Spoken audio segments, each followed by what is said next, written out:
예, 뭐 몇 주 만에 이제 같이 한번 오후 집회 시간을 가지게 되는데 오늘 저기 아까 있었던 그 도마 이야기를 조금 하고 또 지난 몇 주 동안 있었던 이야기에 대해서 좀 말씀을 드려보겠습니다. 우선 그 요한복음 20장 27절, 28절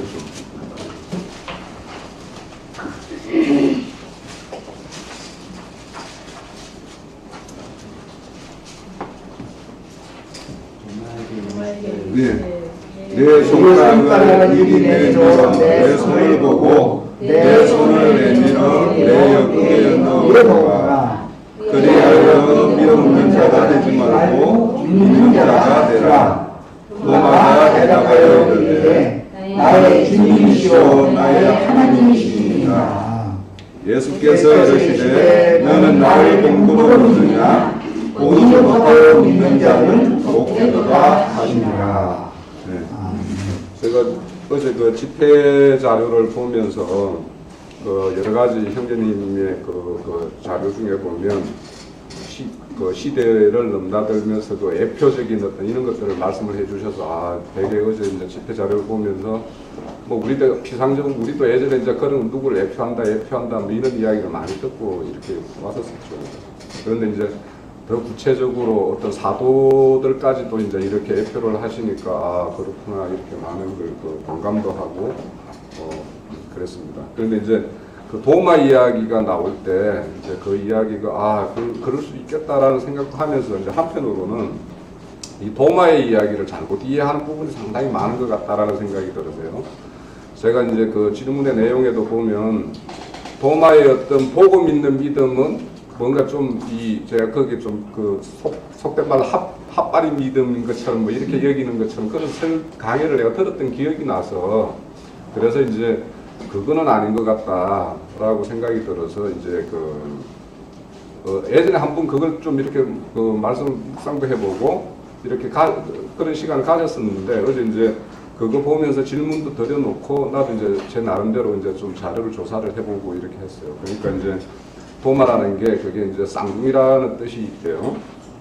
있는데 근데 우리가 여기서 굉장히 중요한 게 있어요. 우리가 이제 그 27절에 보면 손을 보고 할 때 그걸 보고하고 예? 그 마지막 절 31절에 보면은 네가 나를 나를 본고로 믿느냐 할 때 이 보다라는 게 전혀 다른 말이에요. 그러니까 우리 걸로 보면 똑같은 본다라는 뜻인데 성경에 보면 이 본다라는 말 중에 우리 가장 많이 쓰는 게 얼마 전에 LG에서 그 핸드폰 나온 게 옵티머스인가 뭔가 뭐 핸드폰이 나온 적이 있죠. 이 옵티라는 말, 그 안경 렌즈 이런 제품명도 막 이렇게 많이 쓰고 하는데 이 옵티라는 건 뭐냐? 이 눈으로 진짜 우리 육신의 눈으로 보는 걸 옵티마이즈 이렇게 이야기를 해요. 그런 어떤 눈으로 보는 게 있고 마음으로 보는 게 있어요. 성경에 뭐냐면 에이도라고 해가지고 위에서 손을 보고 이 칸은 여기 27절에 손을 보고 하는 거는 에이도라고 해가지고 그냥 이렇게 자기 어떤 본성적으로 이렇게 보는 거예요. 뭔가 사물을 보면 내 안에 어떤 체계화되어 있는 지식 체계로 그냥 이거는 이걸 말하는구나 그냥 털썩털썩 이렇게 마음으로 이렇게 받아들이고 하는 그런 상황을 이야기할 때 여기 손을 보고라고 할 때 그때 쓰는 말이에요. 여기 보고라는 게. 그래서 거기하고 그 29절에 네가 나를 본고로 믿느냐 이럴 때 이 본다라는 게 영의 눈으로 본다라는 거예요. 이거는 주 안에서 내가 영의 눈으로 보고 네가 나를 믿는구나 하는 거고 그리고 보지 않고 믿는 자는 복이 딱 할 때 이 보지라는 말이 이게 뭐냐면요. 앞에 그 손을 보고 믿는 거와 똑같은 말이에요. 그러니까 이 말은 뭐냐면 이 여기 보다라는 말은 경험하고 체험해서 체험을 통해서 이제 비로소 네가 뭔가를 알고 배우는 건데 하나님이 여기서 체험하고 보고 한다라는 건 다 매맞는 이야기예요. 그죠? 그러니까 어디에 잡혀가고 어디 팔려가고 이래가지고 이제 비로소 깨우쳐서 이제 하나님을 좀 알겠다 하는 사람. 그러니까 매맞고 보지 말고 그냥 믿으라 이 말이거든요. 사실은. 그러니까 그러니까 여기 뒤에 보지 않고 믿는 자는 복이 있다고 할 때는 그런 의미, 그러니까 약간의 의미의 차이가 있어요. 그래서 이제 제가 그런 생각, 제가 요번에 이제 최근에 형제님하고 그 토론도 하고 이렇게 하면서 제 안에 정리 안 된 부분도 있고, 또 내가 다른 사람들하고 교제할 때 다른 사람이 이렇게 보는 관점이 있는 것도 내가 알고 있고, 그러니까 내가 그 유명하다는 김성수 저 고인 되신 그분의 말씀을 내가 많이 들어왔기 때문에 그분이 생각하는 빠꾸가 어떤 걸 어떻게 보고 있다는 걸 내가 알기 때문에, 그러면 우리가 어딘가에 가서 진리 증거를 할 때 만나는 사람들은 그 어떤 뭐 수준이 좀 이렇게 낮은 사람도 있지만 상당한 수준에 있는 사람을 만났을 때 이야기를, 그 사람들의 생각이나 이런 것들을 이야기하고 논하려면 그 사람들이 생각하는 것이 어디에서 틀렸고 이거는 성경 어디에 뭐가 맞지 않다라는 걸 우리가 증거를 딱 해줘야 되기 때문에 제가 그런 측면에서 질문을 많이 던진 게 있어요, 사실은. 그러니까 내가 100% 내가 형제님의 말씀을 100% 내가 좀 깨달음이 부족해서 내가 좀 더 알고 싶어서 내가 질문을 드린 것도 있고, 그래서 혹 이제 우리 사이트에 와서 보면은 제가 진짜 질문 드리고 했던 게 일반 세상 사람들의 이야기를 내가 대변하는 것처럼 이렇게 오해할 수 있는데, 저는 절대 그런 생각이 있는 게 아니고, 내가 상대해서 앞으로 그 사람들과 만나서 이야기 논쟁을 해야 될 부분들이 이런 걸 것이다라고 하기 때문에 그거에 대해서 내가 더 명확하게 알고 싶고, 또 성경적인 기초가 이게 어디에서 출발해서 어디에 하는 건가, 그걸 내가 딱 열어줬을 때 그 사람을 나는 설득을 시킬 수 있거든요. 그래서 그런 걸 내가 찾기 위해서 질문을 드렸던 거고, 그래서 이제 질문 과정에서 그렇죠. 이제 어떨 때는 또 내가 이런 걸로 했는데 형제님이 뭐 딱지 딱 붙이면 또 기분 나쁘니까 나도 뭐 이렇게 하기도 하고 했는데, 그렇거든요. 이게 사람들이 보면 저 사람이 어떤 거는 너는 이런 종류지, 너 이런 거지, 뭐 세상 말로 요즘엔 너 빨갱이지, 뭐 이러면 그 빨갱이 아닌 사람이 기분 나쁘잖아요, 그죠? 오늘 저 요셉하고 그 형제들 논쟁하는 거 보면 정탐꾼 아닌데 자꾸 정탐꾼이라고 하니까 뭐 자꾸 이야기하다 보니까 물론 내 속에 있는 것들이 다 드러내가지고 너 이거 치료받아야 되겠는데 뭐 이렇게 해가지고 덧붙여서 이제 형제님이 증거를 주시고 하기도 하는데, 그렇습니다. 그러니까 혹 내가 좀 해명이 필요할 것 같다라는 생각이 들어서 그래요. 내가 이걸 보고 누군가가 이 사이트에 왔다 갔다 하는 사람들이 보면 공영자하고 나영재님하고 사이에 뭔가 의견이 안 맞는 부분이 많아가지고 뭔가 갈등이 시작된 것 같다 이렇게 생각하는 사람도 있을 것 같고 해서 그렇고요. 그래서 아까 도마의 믿음이라는 걸 나는 굉장히 좋게 보는 사람 중에 한 사람이에요. 왜냐하면 명확하게 내가 보고 내가 명확하게 받고 명확하게 내가 이해하고 있으면 남한테 명확하게 이야기할 수 있거든요. 그래서 나는 이런 믿음을, 그러니까 다른 일반 교회에서는 뭐 믿지 않고 믿는 믿음은 좀 큰 믿음, 좋은 믿음 같고, 도마처럼 뭔가 확인해보고 찔러보고 만져보고 이렇게 한 다음에 믿는 믿음은 뭐 그렇지 않은 믿음처럼 이렇게 이야기하는 거는 맞지 않은 것 같다. 저는 이제 개인적으로. 그런데 이제 경륜적으로 이제 이렇게 쭉 넘어가는 걸로 보면 꼭 우리가 확인해보고 모든 것이 믿어져야 되는 것은 아니죠. 그래서 저도 이제 성경 이렇게 처음에 볼 때 세상 우리 인간의 이성으로는 이해할 수 없는 이야기들이 나올 때 이걸 어떻게 믿어야 돼? 라고 처음에 그런 생각을 가졌었어요. 그런데 이거 안 믿으면 어떻게 이게 이야기가 되나. 그래서 성경의 모든 이야기는 일단 무리에 걸었다 하면 그렇지. 그게 그렇게 해야 되고, 해를 15도 뒤로 돌렸다 그러면 그거는 15도 돌린 거죠. 그러니까 그걸 딱 믿고 나서 이게 이제 우리가 영적인 어떤 이야기로 해석을 해야지, 그렇게 가야지 맞겠다라는 생각이 들기 때문에 저는 거의 그 글자를 원칙적으로 거의 믿습니다. 믿고, 그렇기 때문에 이스라엘 회복이 있네 없네 하는 이야기도 보면, 좋은데 구약에 보면은 에브라임을, 패역한 에브라임을 잊지 못해서 주님이 하나님이 그들이 돌아오기를 막 학수고대하는 그런 모습들을 보고 있기 때문에 저는 이제 그런 것들을 다 믿죠.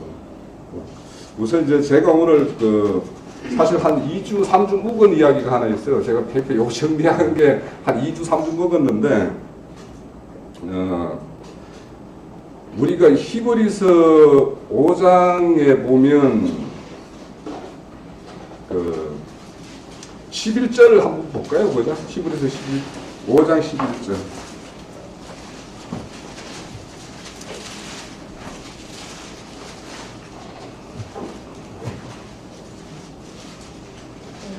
여기 보면 이제 멜기세덱에 대한 이야기가 쭉 나오고 있죠. 그죠? 뭐 저게 11절부터 14절까지 한번 읽어보죠.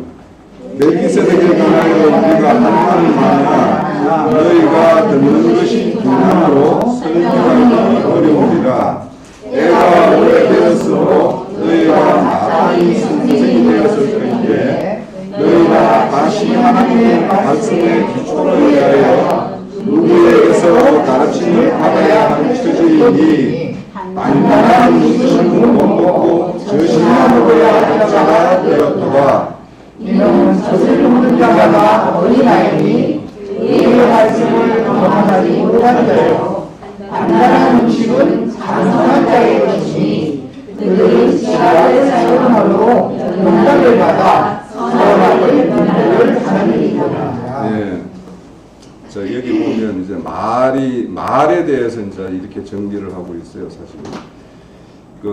우리가 멜기세덱에 대해서 이야기하려면은, 요 7장에 가면은, 살렘의 왕이요, 지극히 높으신 하나님의 제사장이라고 이렇게 이야기하는데, 우리가 멜기세덱은, 우리가 그런 7장에 말씀대로 그런 살렘과 우리의 평강의 왕으로 이 땅에 오신 분을 이제 말씀하시는데, 이 멜기세덱의 여기에서 보면은요, 어린아이 말과 장성한 자의 말을 이렇게 하는데 멜기세덱이라는 게 딱 위에 붙어 있죠. 그죠? 11절에 보면. 그러니까 너희들이 마땅히 단단한 음식을 먹어야 되고 이제 장성한 자이기 때문에 너희들이 이제 선악의 분별을 할 수 있는 자야 되는데 이 이야기 속에다 멜기세덱이라는 걸 딱 위에 11절에 붙여놨어요. 그러니까 이게 말과 상관이 있다는 얘기예요. 멜기세덱이라는 게. 멜기세덱이라는 말은 우리 멜기세덱이 말할 때 이게 말라크하고 사데크의 합성어인데 말라크라는 건 우리 말라기 있죠, 말라기. 말라기. 사자라는 뜻이에요. 하나님의 사자로 파송된 이런 사자라는 뜻이고, 사데크라는 거는 의예요. 그러니까 의의 말씀의 사자라는 뜻이에요. 이 멜기세덱이. 그러니까 우리가 장성한 자이면 의의 사자의 말을 가지고 있어야지 우리가 장성한 자라는 거예요. 그런데 그렇지 못한 자가 뭐냐면 밑에 어린아이라는 이야기가 나오죠. 그죠? 예. 그러니까 우리가 말에는 두 종류가, 크게는 세 종류로 볼 수가 있어요. 이렇게 주님 안에서 이루어지는 이야기 중에 의의 말, 의의 사자의 말이 있고 어린아이 말이 있고, 우리 히브리서에 유다서에 보면은 이성 없는 짐승의 말이라는 게 있죠, 그죠? 예. 그때 이성 없는이라는 게 내가 몇 번 이야기했는데 알로고스 해가지고 말이 아닌 말을 가지고 있는 자를 짐승이라고 그래요. 그러니까 세상 사람들이 말하는 거는 저게 자기들끼리는 막 서로 이렇게 세상 살아가는 데는 소통이 되지만 하나님 입장에 보면 그건 말이 아닌 거예요. 그러니까 말이 아닌 말을 가지고 있으면 그게 짐승인 거예요. 그런데 이제 그것도 하나의 말일 수 있고, 하나님의 말인데 하나님의 의를 전할 수 있는 그런 사자의 말이 아닌 어린아이 말이 있다라는 거예요. 그러니까 어린아이 말이라는 게 바로 부분적으로 하는 말이에요. 부분적으로 알아서. 예. 우리 고린도전서에 보면은 사랑, 소망, 믿음, 소망, 사랑 이렇게 이야기하면서 이제 이야기 쭉 하면서 믿음과 소망도 사실은 부분적인 거예요. 그런데 완전한 게 뭐냐면 사랑이라고 이야기하고 있어요. 믿음과 소망이라는 것은 우리가 이 땅에 육신을 입고 있는 동안에는 믿음과 소망으로 주님의 길을 가요. 그런데 주님의 길에 우리가 육신의 장막을 딱 벗으면 우리한테는 믿음과 소망이라는 건 아무 필요가 없어요. 그때는 우리는 완전히 사랑밖에 없어요. 그래서 우리가 전하고자 하는 이야기들이 바로 이렇게 완전한 거야지 온전한 생명이거든요. 그래서 이제 저도 이제 가끔씩 이렇게 우리가 아직 온전히 그 하나님 말씀에 대해서 아는 것이 부족하기 때문에 부분적인 거 가지고 막 이렇게 이게 전부인 것처럼 막 어떨 때는 뭐 이렇게 우기기도 하고 막 이렇게 하는데 사실은 굉장히 부분적인 거에 붙잡혀 있으면 사실은 뭐냐면 그게 생명이 아니기 때문에 그 생명이 아닌 거는 언젠가는 그 옳은 생명에 의해서 치유받지 않으면 그 생명은 생명 구실을 못하는 거예요.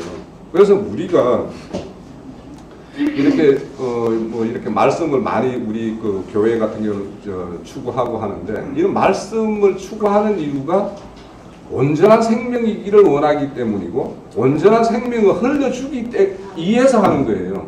그럼 이 온전한 생명을 가지고 있고 온전한 생명을 흘려주는 게 뭐냐면 멜기세덱이에요. 그러니까 우리가 아론의 반차다, 멜기세덱의 반차다라는 거는 다른 게 아니고 내가 의의 말을 가지고 내가 장비해서 이 의의 말을 흘려줘서 다른 사람도 의의 말고 살려내면 내가 멜기세덱의 반차를 가는 것이고 그거 안 하고 내 안에서 여기 와서 뭐 말씀을 내 안에만 여기 막 숙성시키고 있으면 그 은은 되지만 사데크는 될지 몰라도 말라크가 안 되는 거예요. 그래서 내가 요즘에 우리가 그러니까 여기서 우리 스스로가 장성한 자가 되는 것이 먼저이지만 이 장성한 자가 되는 이유가 있어야 된다는 거예요. 저는 이거를 나 혼자서 우리 교회 여기서 한 20명 몇 명이서 앉아가지고 여기서 우리 막 말씀 맞죠 이거 맞죠 해가지고 으쌰으쌰 해본들 하나님의 나라와 의가 구해지는 게 아니다라는 거예요. 그러니까 이거를 흘려주고 그래서 다른 생명들이 생명 가운데로 이렇게 인도될 때 우리가 멜기세덱의 반차에 들어가는 것이지 우리가 말로만 이렇게 자꾸 멜기세덱이 우리는 아론의 반차는 떠났는데 내가 그러면 멜기세덱의 반차에 들어가 있는가라는 것에 대해서는 심각하게 생각을 해봐야 됩니다. 그래서 우리가 말이라는 것은 멜기세덱의 사자의 의를 전달하는 이런 말을 가져야 되는 게 1차적인 것이고 이거는 반드시 흘러가는 것이어야지 이것이 내 안에서만 이렇게 머물러 있으면 이게 그것도 이제 38년 안전뱅이의 어떤 그런 것을 예표로 보여주는 것도 우리가 좀 생각해 볼 필요가 있습니다. 그리고 이런 말 중에서 이제 이 말이 잘못되면 그러니까 잘못된 어린아이 말 아니면 곁길로 쇳말 이런 것들을 가지고 갖다 이렇게 흘려주면 그것이 바로 죄라는 거예요. 죄라는 건 우리가 너무도 잘 알죠. 네? 하마르티아라 해가지고 타켓에 벗어났다라고 이야기하는 이거를 이야기하는데 하마르티아라는 말도 그게 이제 합성어를 두 가지로 이렇게 유출을 해요. 그게 그러니까 타겟이 벗어났다라고 이렇게 대부분 사람은 받아들이는데 부분적인 것을 전체인 걸로 이렇게 쫙 찌어주는 거 이것도 죄라는 거예요.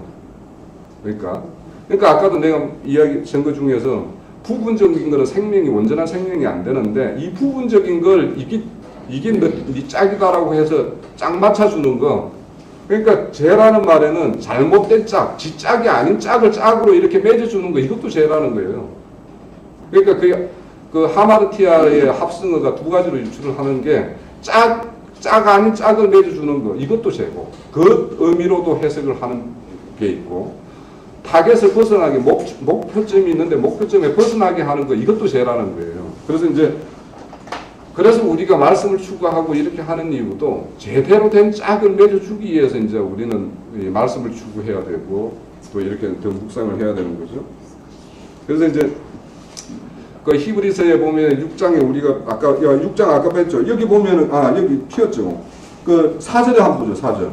4절 보면 한 번 빛비침을 받고 은사를 받고 성령에 참여한 바 되고 하나님의 선한 말씀과 내세의 능력을 맛보고 타락한 자가 할 때 타락이라는 게 이게 뭐냐면 곁에 떨어지다라는 뜻이에요. 목표가 아닌 그 옆에 떨어지는 것을 이 타락이라는 뜻을 가지고 있어요. 그러니까 이 타락한 자는 자기가 딱 떨어져서 어딘가 주 안에 품에 딱 떨어져야 되는데 주 품이 아닌 그 옆에 어디 뚝 떨어져 있는 상태를 타락한 자라고 해요. 네. 그러니까 이렇게 부분적으로 알고 부분적인 걸로 이렇게 증거를 하면 이렇게 옆길에다가 이렇게 딱 갖다 놓게 된다라는 거예요. 그래서 이런 한빛 비춤을 받은 사람이 다시 타락하는 이유는 그 빛이 온전한 빛이고 온전한 생명이 되는 그런 것이 아닌 부분적인 거나 잘못된 것이기 때문에 이렇게 옆으로 떨어뜨린다라는 거예요. 그러니까 우리가 이렇게 이제 대부분 이제 곁길로 가는 사람들 가만히 보면 다 이렇게 떨어지잖아요. 네? 그 사람들이 한때 우리와 다 같이 함께 하다가도 떨어져 나간 이유들이 이렇게 곁길로 살짝 옆에 떨어져 있어요. 그래서 그 사람들이 어쩌보면 더 이쪽으로 완전히 떨어진 사람들은 더 완전히 잘못된 걸 이렇게 깨우쳐서 이렇게 돌릴 수 있지만 곁길에 우리 바로 옆에 떨어져 있으면 이 사람들이 이렇게 딱 옮기기는 오히려 더 어려울 수도 있어요. 예, 그 사람들도 할 말이 있기 때문에. 그래서 이렇게 부분적인 것에 잡혀 있으면 이렇게 된다라는 거예요.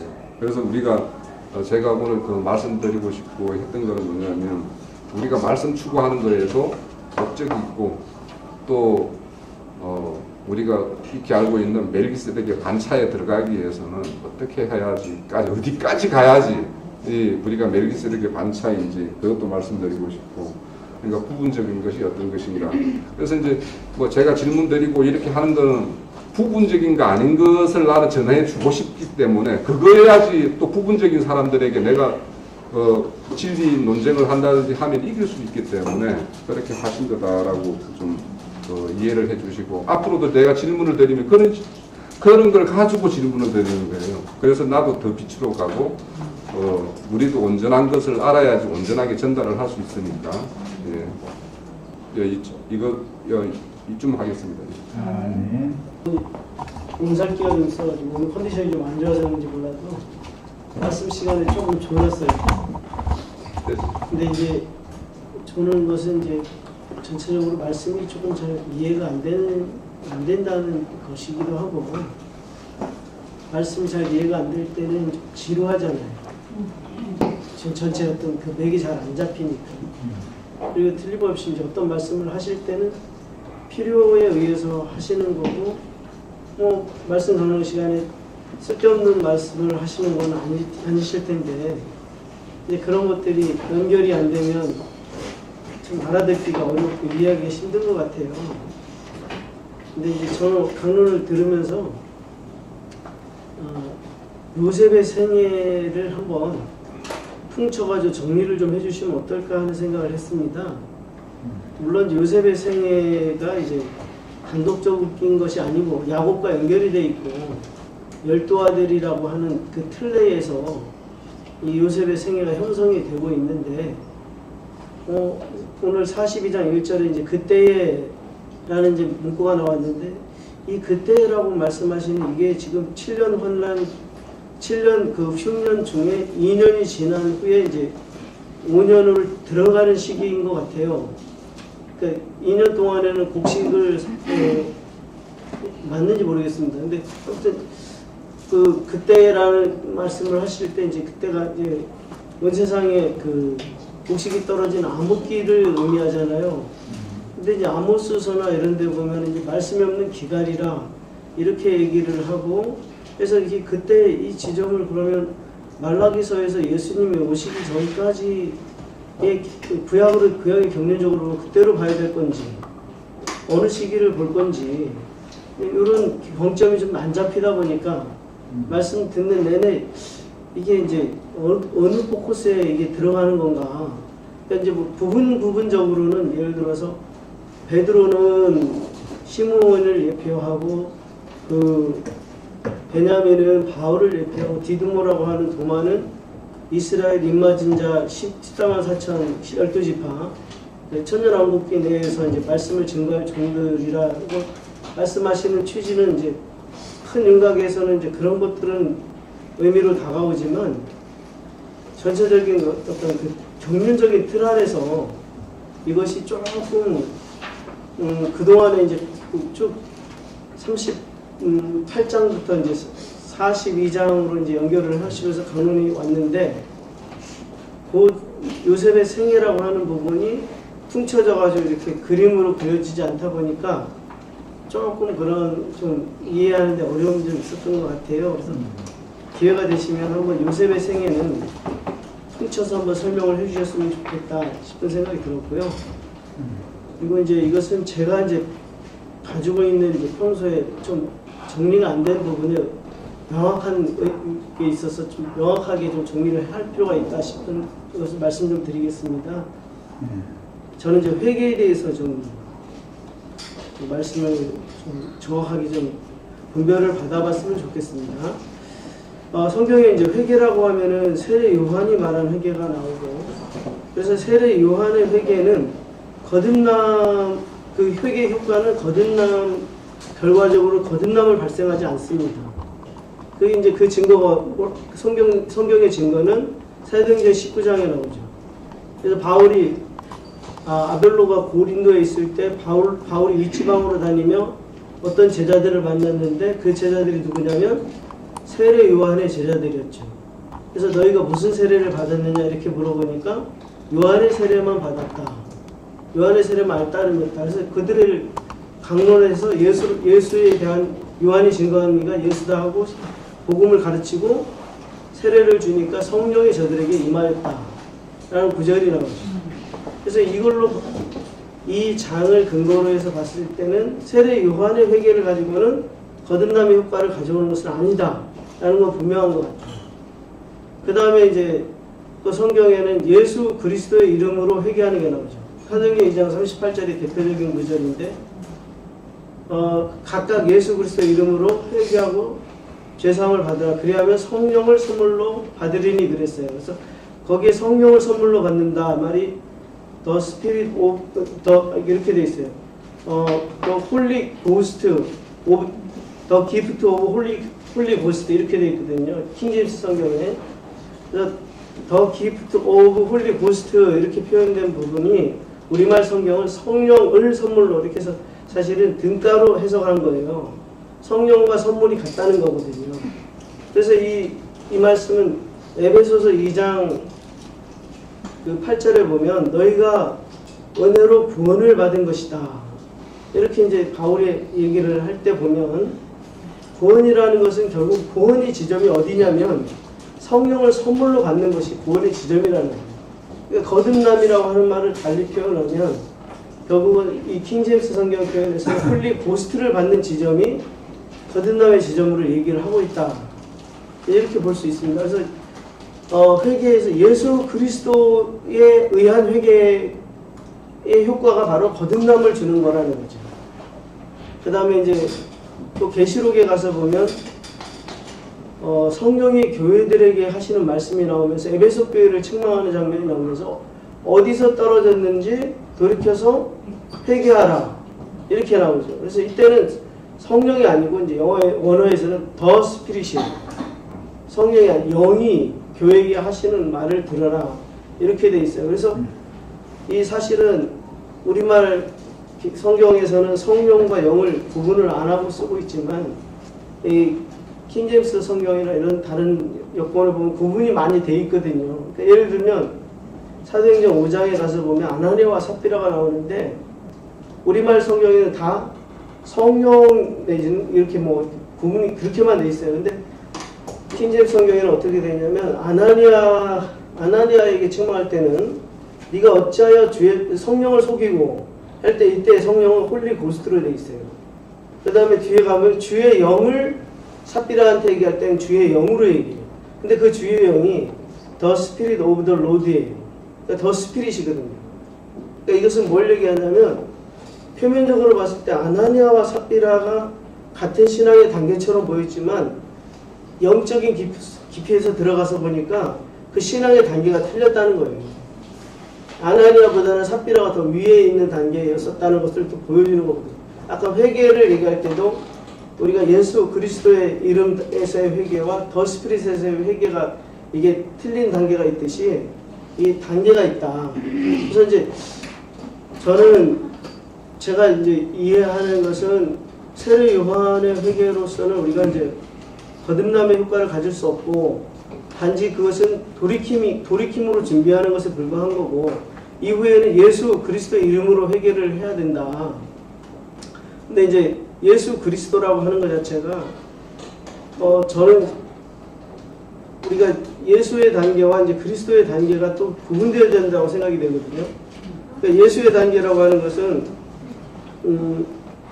어떤 면에서는 그냥 계속 피의 복음 이 정도 수준이신 것 같아요. 저도 그 수준에 많이 머물렀고요.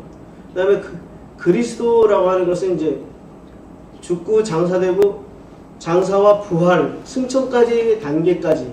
그래서 사실은 이 단계에 대한 십자가에 죽고 장사되고 부활되고 승천되고 이 단계까지를 다 도달을 해서 이루어지는 회개라야 그 효과가 온전한 거듭남으로 나타나는 게 아닌가 이렇게 생각이 되고요. 그래서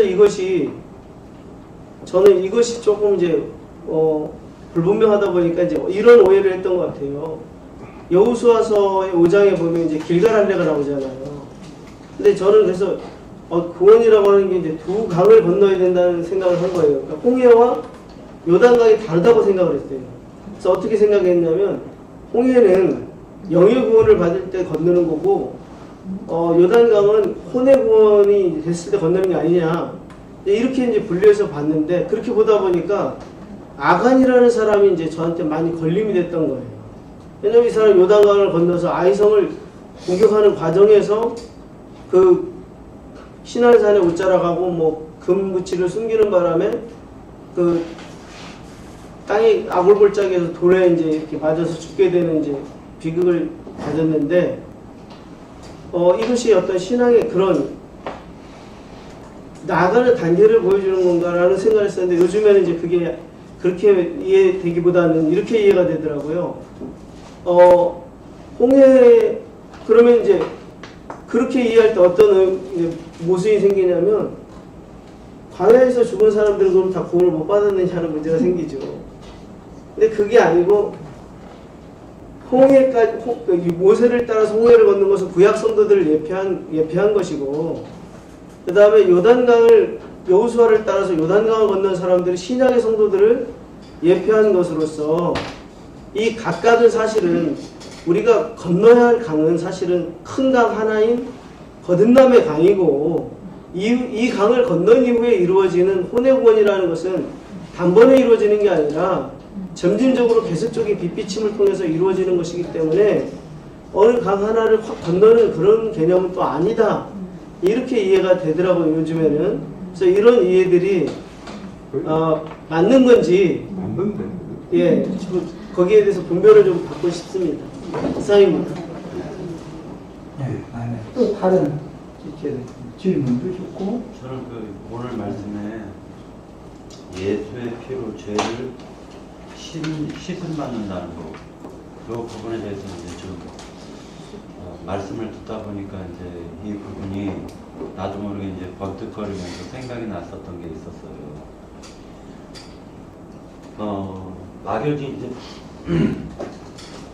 막연히 사람들이 이제 많은 그리스도인들에게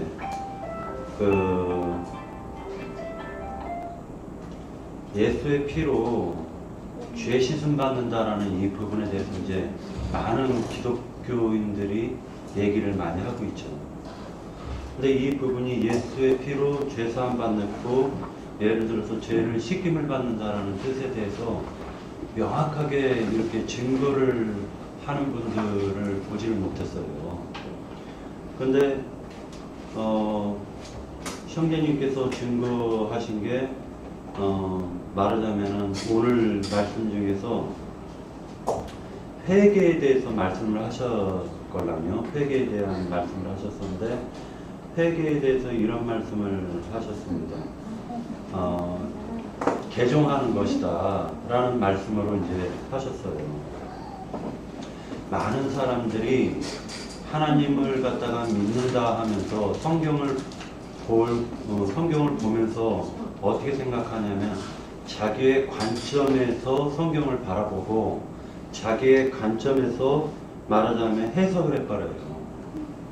그러다 보니까 이 사람은 이렇게 해석을 하고 저 사람은 저렇게 해석을 하고 성경 자체가 어떤 그 전체적인 흐름과 맥이라는 게 있는데 그런 것들을 갖다 다 놓쳐버리는 경우가 상당히 많더라는 것이죠. 어떤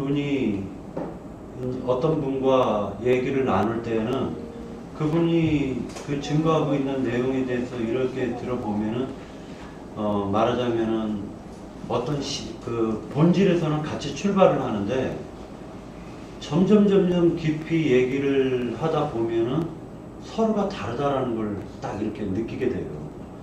그럴 때 이 부분에 대해서 어떻게 이 사람에게 말하자면은 우리가 지금 추구하고 우리가 바라보고 있는 이 말씀을 갖다 어떻게 그대로 증거를 할 수가 있을까? 그리고 이 사람에게 증거를 했을 때 이 사람이 과연 그것을 받아들일 때는 어떻게 받아들이는지는 이제 그거는 차후 문제지만 어찌됐건 증거할 때 상당히 어려움을 많이 느끼잖아요. 근데 이제 오늘 그 말씀을 갖다 이렇게 딱 들으면서 내가 느낀 게 어떤 거를 느꼈냐면 아 그렇구나.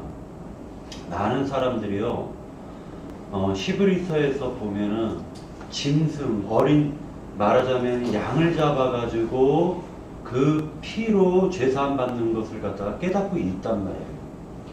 그렇지만 정말 예수 그리스도의 그 피로 죄사함 받는 거에 대해서는 깨닫지를 못하고 있어요.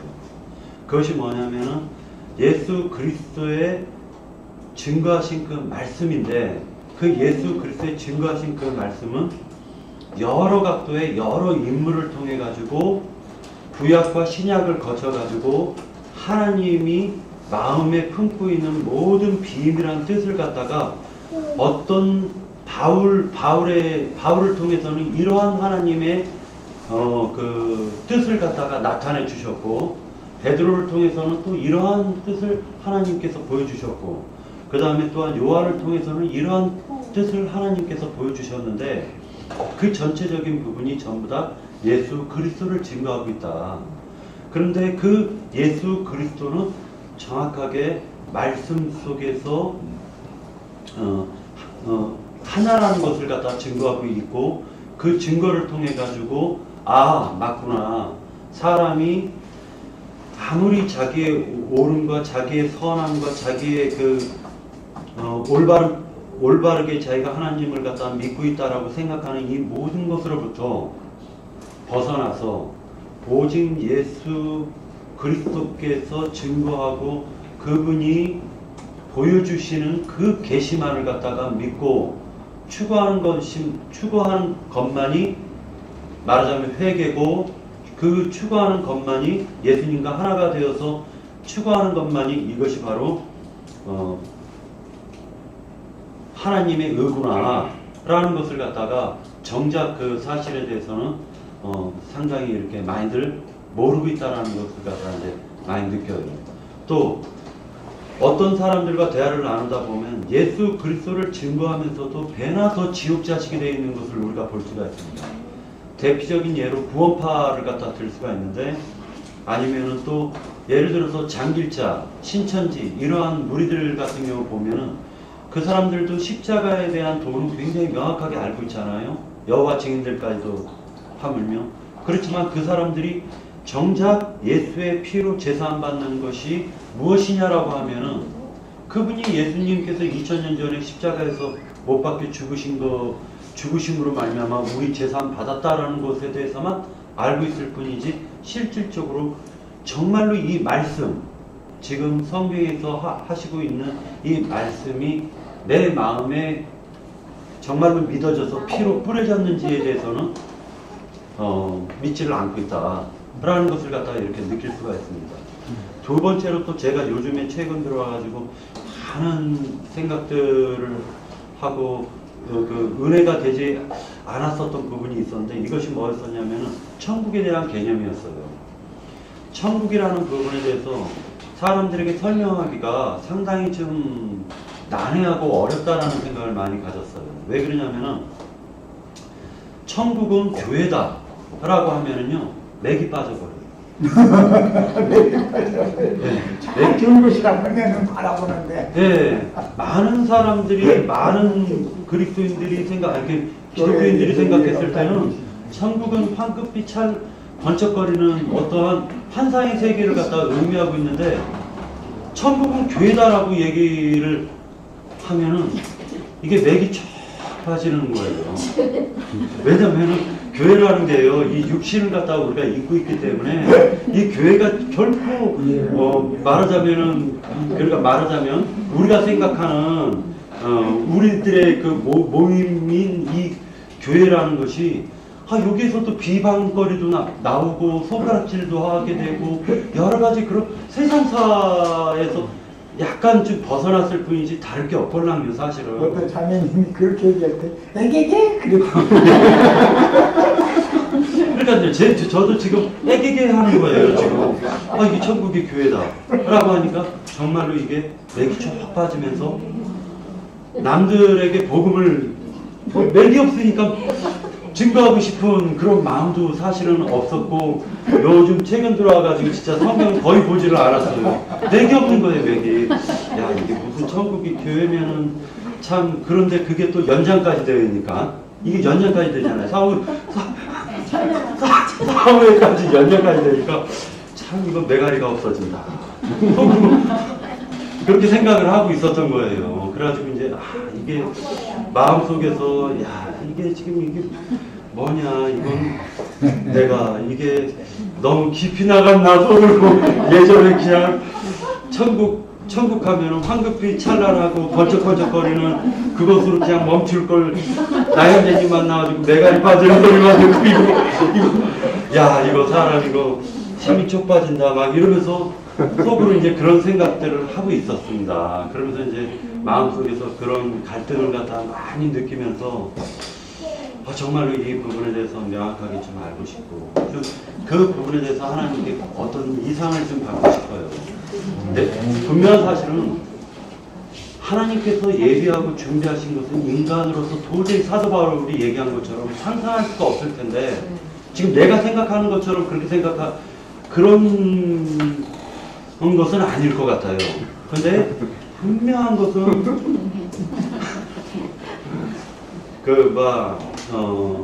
사도 바울은 그것을 말로 형용할 수가 없다라고 했던 말이에요. 정용할 수 없으니까 세상 말로 못 해놓은 거지. 예, 그러니까 이제 힘을 좀 많이 좀 불어넣어 주시고